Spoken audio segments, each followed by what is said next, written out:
최근 기습폭우와 북지성 집중호우로 이달 들어 강원도 내에서 낙석 사고가 속출하고 있습니다. 산간도로가 많은 지역적 특성 때문에 더 위험한데 대형 사고로 이어질 수 있어 주의가 필요합니다. 이달 초 중부지방에 집중된 기록적 폭우로 피해를 입은 횡성이 도내에서 유일하게 정부 특별 재난 지역에 포함됐습니다. 피해 복구에 드는 지방비 부담은 덜기겠지만 사유시설 피해 지원은 미미할 것으로 보입니다. 강원도가 추석 전 민생 안정 정책 예산 1,700억 원 이상을 조기 집행한다고 밝혔습니다. 농업인 수당, 공공부문 건설공사 대금 등을 추석 전에 지급하고 건설 임금체불 방지 특별 점검에 나섭니다. 강릉 주문진에 지정 폐기물 매립지 조성 계획이 알려져 지역 주민들이 반발하고 있습니다. 업체 측은 환경 문제는 없을 것이라는 입장이지만 주민들은 집단 행동에 나섰습니다.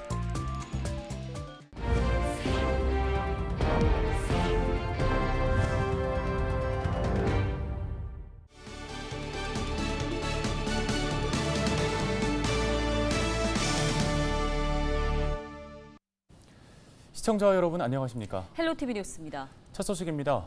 강원도가 추석을 앞두고 민생 안정을 위해 예산 1,700억여 원을 조기 집행하기로 했습니다. 김진태 강원도지사는 24일 고물가에 대응하기 위한 도 차원의 민생 안정, 물가 대책을 발표했습니다. 추석 전에 민생 대책으로 약 1,731억 원을 조기 집행하도록 하겠습니다.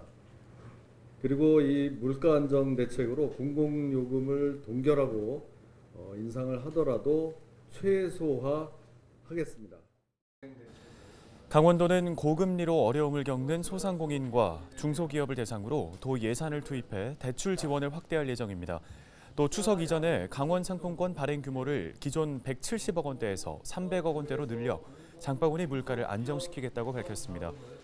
강원도는 농업인 수당과 공공부문의 건설공사 대금도 추석 전에 지급해 민생을 안정시킨다는 계획입니다. 최근 들어 기습적인 폭우나 국지적인 집중호우가 자주 발생합니다. 이로 인해 이달 들어서 강원도 내에서만 산간도로의 산사태와 낙석 사고가 90여 건이나 발생했습니다. 네, 산간도로가 많은 지역적 특성 때문이기도 한데요. 자칫 대형 사고로 이어질 수 있어 주의가 필요합니다. 김수아 기자입니다. 산사태가 난 산간도로에서 경찰이 차량을 통제합니다. 잠시 후 비탈면에서 2차 산사태가 발생하면서 도로 위로 돌덩이와 흙더미가 쏟아져 내립니다. 지난 10일 정선군 고한읍의 한 도로에서 낙석이 발생했지만 다행히 인명 피해는 없었습니다.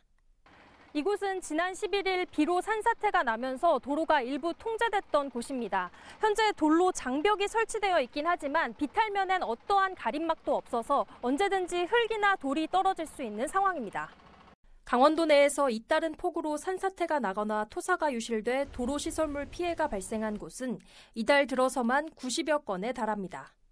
그나마 사고 발생 구간은 임시 조치가 이뤄졌지만 경사면을 보수하기까지는 상당한 시일이 걸릴 수밖에 없습니다. 우리 군에서 관리하는 그 경사지는 178개소가 있습니다. 이에 대하여 그 해변기나 우이철전 및 수시로 안전점검을 실시하고 있고요.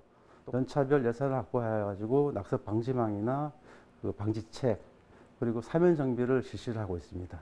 최근 들어 국지적인 폭우가 잦다 보니 이 같은 사고를 예측하거나 미리 대비하기도 쉽지 않습니다. 전문가들은 집중호우가 내리면 바위 틈과 흙입자 사이에 빈 공간이 생기면서 낙석이나 토사가 유실될 가능성이 높아진다며 위험 구간은 되도록 우회하거나 서행할 것을 당부했습니다.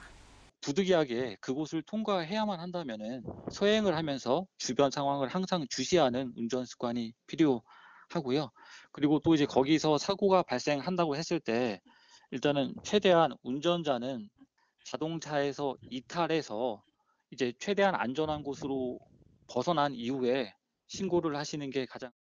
강원도는 이달 들어 발생한 도로 산사태 낙석 사고를 복구하는 데만 약 70억 원이 들 것으로 보고 중앙정부에 지원을 요청했다고 밝혔습니다. 헬로티비 뉴스 김수아입니다. 이달 초 횡성에 500mm가 넘는 물폭탄이 쏟아지면서 큰 피해가 났는데요. 정부가 횡성을 비롯한 전국 10개 지역을 특별 재난지역으로 선포했습니다. 네, 도내에서는 유일하게 선정되면서 피해 복구비의 70%가량을 국비로 지원받을 수 있게 됐습니다. 하지만 사유시설 피해는 이 적용이 쉽지가 않은 상황인데요. 이다혜 기자가 소식 전해드립니다. 정부가 지난 8일부터 17일까지 이어진 집중호우로 피해를 입은 전국 10개 지방자치단체를 특별 재난지역으로 선포했습니다. 도내에선 유일하게 횡성군이 포함됐습니다. 집계된 피해액만 136억 원으로 재난지역 선포 기준인 60억 원의 2배가 넘습니다. 횡성군은 이번 집중호우 기간 530mm에 가까운 물폭탄이 쏟아져 1명이 숨지고 주민 27가구, 42명이 보금자리를 잃었다고 밝혔습니다. 무려 100곳이 넘는 곳에서 산사태가 발생했고 공공시설 1,085곳, 사유시설은 306곳이 파손되거나 유실되는 피해를 입었습니다. 아니 여기 지금 최고 피해 많이 본데 거기에 금액으로는 한 2억 정도 거기에 차 뭐 이렇게 여러 가지 기계 공구류 이런 게 거기 다 있어요. 차도 거기에 있었고 오토바이 뭐 여러 가지가 많았었어요. 특별 재난지역은 재정 자립도에 따라 피해 복구비를 최대 80%까지 국비로 지원받는데 횡성군은 73%까지 보전이 가능할 것으로 보고 있습니다. 그러나 이 같은 직접 지원은 공공시설과 산사태 등 복구에 집중되고 사유시설 피해에 대해선 적용이 쉽지 않습니다. 그나마 사유시설 피해 지원은 사망 등 인명피해와 주택이 완전히 파손되는 경우 등으로 제한돼 있기 때문입니다. 주택이 정표가 됐다라고 이제 조사가 돼서 인정이 되면 저희가 1,600만 원을 이제 지원을 해드리고 금액으로 나머지는 융자를 받으셔야 돼요. 그래서 저희가 이제 풍세보험제도나 이런 것들을 계속 홍보를 하고 있는데 특별 재난지역 피해 주민에 대해서는 국세, 지방세, 각종 요금 감면 등 간접 지원 30여 가지가 주어지는데 피해 정도 등 기준 충족 여부에 따라 그 규모가 달라집니다. 횡성이 특별재난지역으로 지정되어 다행으로 생각합니다. 평창, 홍천 등 다른 지역도 피해가 큰 만큼 특별재난지역으로 추가 지정되어 피해 복구가 빨리 이루어질 수 있도록 최선의 노력을 하겠습니다. 정부와 강원도, 횡성군은 25일부터 합동 피해조사반을 꾸려 현장 조사를 벌인 뒤 피해 규모와 복구 계획을 확정할 방침입니다. 도내에선 평창, 홍천, 강릉 등에서도 특별재난지역 포함 요구가 잇따르고 있어 추가 선포 여부에도 관심이 쏠립니다. 헬로티비 뉴스 이다혜입니다. 다음 소식입니다. 강릉 주문진에 지정 폐기물 매립지를 조성하는 계획이 알려지자 주민들이 집단 행동에 나서는 등 거세게 반발하고 있습니다. 침출소와 악취로 생존권을 위협받을 수 있다는 건데요. 네, 업체 측은 환경부 배출 허용 기준 이상으로 관리하겠다며 환경 문제는 없을 것이라는 입장입니다. 강릉 주문진 폐기물 매립지 조성 논란 본격화하는 모습입니다. 박건상 기자입니다. 강릉 강북 종합운동장에 현수막을 내건 트랙터들이 줄지어 들어섭니다. 머리띠를 두른 주민들은 강한 결의를 다집니다. 강릉 주문진읍의 지정 폐기물 매립지 조성 계획이 알려지면서 주민들이 집단 행동에 나섰습니다.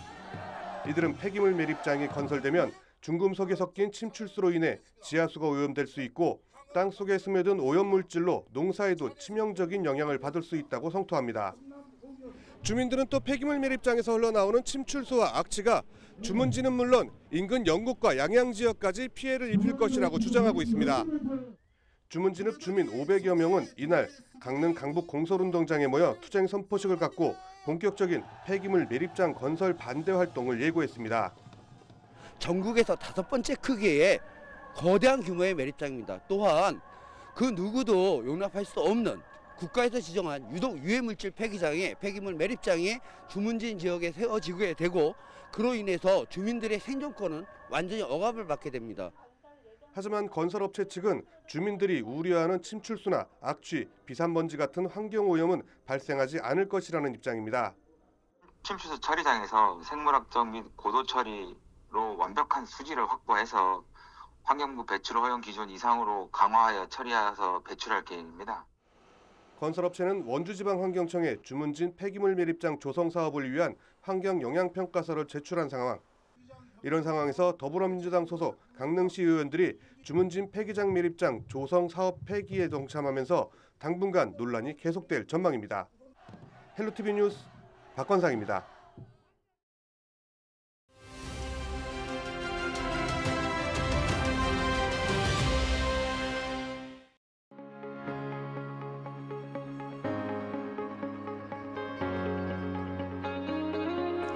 네, 2주일 뒤면 추석 연휴입니다.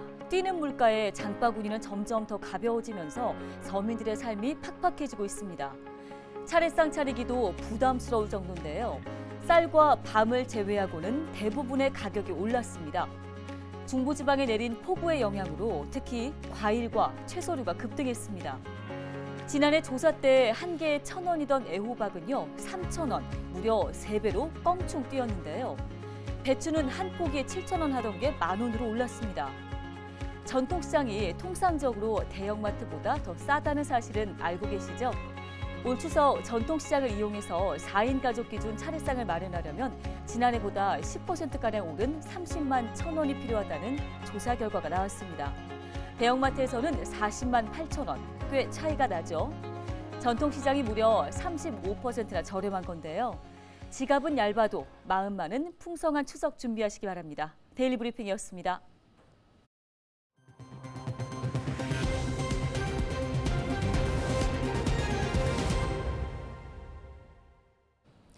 수확철을 맞아 판로가 과제인 농가가 적지 않습니다.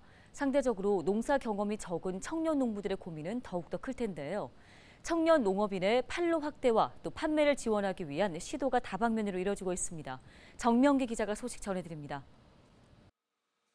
고운 빛깔을 뽐내며 탐스럽게 익어가는 대추형 방울토마토가 주렁주렁 열렸습니다. 해발 500m의 지리산 자락에서 자라 과육이 단단한 데다 당도가 높습니다. 그렇지만 올해로 30이 된 청년 농부는 판로 확보가 늘 숙제입니다. 과육이 더 단단하고요. 과즙도 많이 나오고 그리고 달콤함도 더 많고 그런 면에서 월등히 좋다고 저는 생각을 합니다. 그래서 이거를 조금 더 소비자들한테 가격을 조금 더 저렴하게 다이렉트로 갈 수 있을까. 앞으로는 이런 고민을 좀 덜게 됐습니다. 국내의 한 케이블 방송사의 지역 채널 상거래 방송과 서비스를 통해 전국 약 400만 가구에 소개하고 판매할 수 있게 됐기 때문입니다.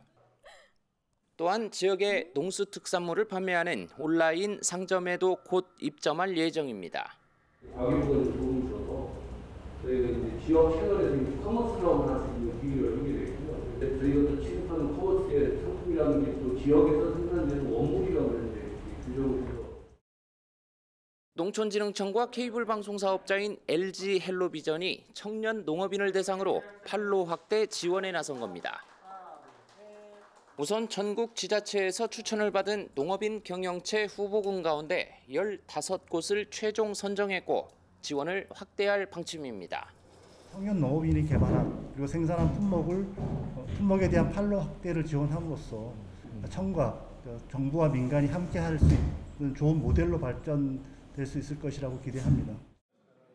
중간 유통 단계가 대폭 줄다 보니 소비자는 물론 생산자도 이득인 셈입니다. 얼마만큼 노력을 하는지 이 작물이 나오는 데까지 농민들의 마음은 어떤지 그것까지 생각을 해주시면서 농작물을 구입하시고 맛있게 드셨으면 좋겠습니다. 미래 농업의 주역인 청년 농부들. 유통과 마케팅 역량을 키우고 인재 양성을 위한 체계적인 지원 논의도 한층 속도를 내고 있습니다. 헬로티비 뉴스 정명기입니다. 강원도에서 이틀 연속 4,000명대 코로나19 신규 확진자가 발생했습니다. 도 보건당국은 24일 0시 기준 강원의 신규 확진자가 4,628명이라고 밝혔습니다. 확진자 수는 일주일 전보다 548명 줄어들며 소폭 감소세를 나타냈습니다. 지역별로는 원주가 1,132명으로 가장 많았고 춘천, 강릉 등 11개 시에서 세 자릿수 확진자가 발생했습니다. 도내 코로나19 병상은 159개 중 97개를 사용하면서 61%가 가동 중입니다. 또 도내 4차 백신 접종률은 16.6%로 집계됐습니다. 24일 오전 7시쯤 춘천 김유정역 인근 도로에서 택시가 인도 옆에 화단을 들이받는 사고가 발생했습니다. 강원소방본부는 이 사고로 운전자와 탑승자 총 2명이 크게 다쳐 병원으로 이송됐다고 밝혔습니다. 경찰은 정확한 사고 경위를 조사 중입니다. 뉴스 마치겠습니다. 네, 고맙습니다.